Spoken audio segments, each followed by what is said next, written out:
রাশিয়ার পর তুরস্কে জোরালো ভূমিকম্প। দেশটির বিপর্যস্ত ব্যবস্থাপনা দপ্তর জানিয়েছে সেখানে রবিবার কম্পনের মাত্রা ছিল 6.1। পশ্চিম তুরস্কের সমস্ত শহরে কেঁপে উঠেছে।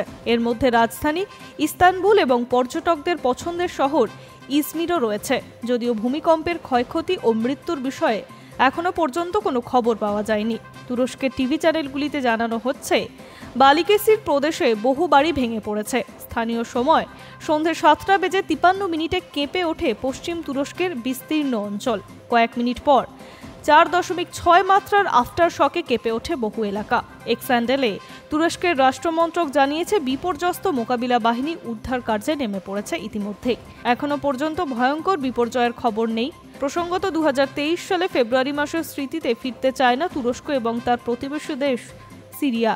সেবারে ভয়াবহ ভূমিকম্প দেশ মিলিয়ে 53,000 মানুষের মৃত্যু হয়েছিল। উল্লেখ্য, সম্প্রতি একের পর এক ভূমিকম্পে কেঁপে উঠছে রাশিয়া।